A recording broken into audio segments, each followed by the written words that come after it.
बिस्मिल्लाहिर्रहमानिर्रहीम। फैक्टिकल के मोअज़्ज़ज़ नाज़रीन को अस्सलामु अलैकुम।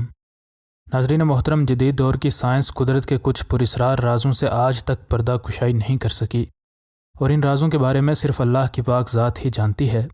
एक जंगली चीते और उसके शिकार यानी गाय के दरमियान मौजूद रिश्ता ऐसा ही है। यह चीता रोज़ाना इस गाय से मिलने आता, और जब इस मामले की तहकीकात की गई तो क्या वजह निकली, इस सब के बारे में ही आज हम नाज़रीन को आगाह करेंगे।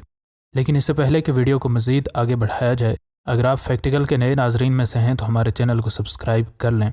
नाज़रीन मोहतरम, ये वाक़या 2002 की गर्मियों में भारत के वडोदरा नामी शहर से तकरीबन 40 किलोमीटर दूर अंतोली नामी गांव में पेश आया। इस इलाके के अक्सर लोग गन्ने की काश्त करते थे, और उनकी फसलों को अक्सर औकात सूअर, चूहे, गीदड़, खरगोश और हिरन नुकसान पहुँचाते थे। लेकिन पिछले कुछ सालों से ऐसा कोई जानवर उनकी खेतों का रुख नहीं कर पाया था, और इसकी वजह थी इनके खेतों में घूमने वाली ये मादा चीता, जो कि अब उनके गन्ने के खेतों में ही रहती थी। और गांव वाले उसको इन्हीं खेतों में रखने के लिए बाज़ औक़ात अपनी पालतू बकरियां भी ज़बह करके फेंक देते थे। अगरचे उनकी फसलें अब महफूज थीं, लेकिन चीतों की उनके घर के आसपास हरकत बढ़ती जा रही थी, और उन्हें अंदेशा था कि किसी दिन ये किसी इंसान को नुकसान पहुँचाएंगे। उनने किसी बड़े नुकसान से बचने के लिए वाइल्ड लाइफ वालों को शिकायत की। इनकी शिकायत पर वाइल्ड लाइफ वालों की पूरी एक टीम, जिसमें forester Rohit Vyas, wildlife warden Manoj Thakur और दीगर लोग मौजूद थे, इस इलाके में आए। उनने इस इलाके की मुख्तलिफ जगहों में जिंदा शिकार पिंजरों में डालकर कुछ फंदे लगाए, और कुछ दिनों की सख्त मेहनत और तगदो के बाद आखिर उनने एक रात इस चीते को पकड़ ही लिया, और अगली सुबह ही वो इसको दूर जंगल में छोड़ आए। अब ये लोग रात को अपने घरों में सुकून से सोते थे, क्योंकि ये खूंखार जानवर अब जंगल में जा चुका था। अगरचे वह महफूज थे, लेकिन उनकी फसलें अब बिल्कुल गैर महफूज थीं, और उन पर अब गीदड़ों और जंगली सूअरों का राज था, और उनकी फसलों को इनसे बचाने वाला अब जंगल में जा चुका था। इस सारे वाक़े को अभी एक महीना भी नहीं हुआ था कि फॉरेस्टर रोहित व्यास को एक अजीब व गरीब शिकायत मौसूल हुई। नाजरीन जानते ही होंगे कि भारत में ज़ात पात का बड़ा असर रसूख है।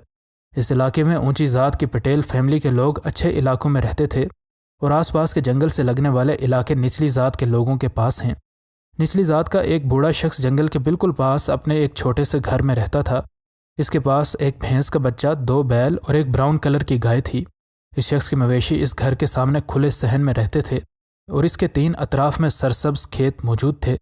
इस बूढ़े शख्स ने देखा कि एक जंगली चीता रात को उसकी गाय के करीब आकर बैठ जाता, और ये गाय भी किसी भी तरह के डर और खौफ का मुजाहरा न करती।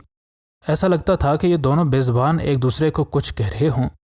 इस शख्स को खुद भी अपनी आंखों पर पहले दिन यकीन न आया, और उसने मकामी लोगों को बताने से पहले दूसरे दिन भी इसका इंतज़ार किया, और दूसरे दिन भी ये चीता इस गाय से ऐसे ही मिलने आया।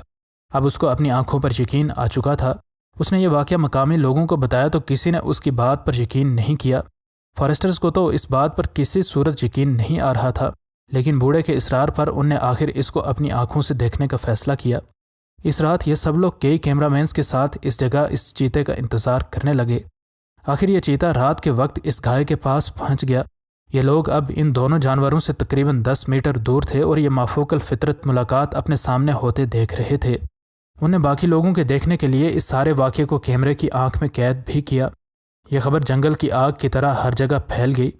हैरानकुन तौर पर हर रात ये चीता इन 2 बैलों और भैंस के बच्चे को छोड़कर सीधा इस गाय के पास आ बैठता, और इस गाय का कलर इस चीते के कलर की तरह का ही था। गांव वालों को अब ये तो यकीन हो चुका था कि ये इन जानवरों को कोई नुकसान नहीं पहुंचाएगा, लेकिन उन्हें डर था कि कहीं ये चीता उनके बच्चों को नुकसान न पहुंचा दे।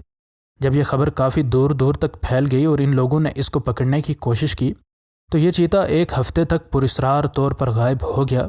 लेकिन एक हफ्ते के बाद ये फिर से हर रात 9:30 से 11:30 के दरमियान इस गाय के पास आने लगा। जो ही ये आने वाला होता तो ये गाय अपने कान खड़े कर लेती, जैसे दूर से उसे इसकी आमद का इल्म हो गया हो, और गांव के कुत्ते भी इसकी मौजूदगी का पता देते। ये चीता पहले इर्द गिर्द का जायज़ा लेता और फिर इस गाय के पास आ जाता। वो इस गाय के सर के साथ सर लगाकर खेलता। गाय भी इसके सर को और इसकी गर्दन को ऐसे चाटती जैसे वो उसका अपना बच्चा हो। ये फोटोग्राफर्स हैरान थे कि ये चीता रात को कई बार इस गाय के पास आता, और कुछ देर उसके पास बैठने और उसके साथ खेलने के बाद पास ही मौजूद गन्ने के खेतों में गायब हो जाता। गांव वालों और जंगलात वालों ने उसको पकड़ने के लिए पिंजरे लगाए, लेकिन ये किसी भी पिंजरे के पास नहीं जाता था। अब इस सारे वाक़े को तकरीबन 5 माह हो चुके थे।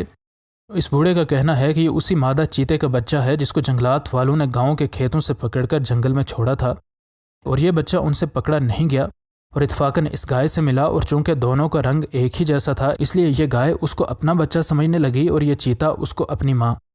اس گائے کے سابقہ مالک نے بتایا کہ میں جب بھی اس گائے کو کھولتا تو یہ کھیتوں میں چلی جاتی اور کافی دیر بعد واپس لوٹتی، اور شام کو اس کا دودھ بھی کم ہوتا۔ جب میں نے پیچھا کیا تو مجھے پتہ چلا کہ یہ ایک چیتے کے بچے کے ساتھ گنے کے کھیت میں کھڑی رہتی ہے۔ میرے وہاں پہنچنے پر یہ چیتا تو بھاگ گیا، لیکن آج بھی یہ چیتا اپنی اس غیر فطری ماں سے ملنے آتا ہے۔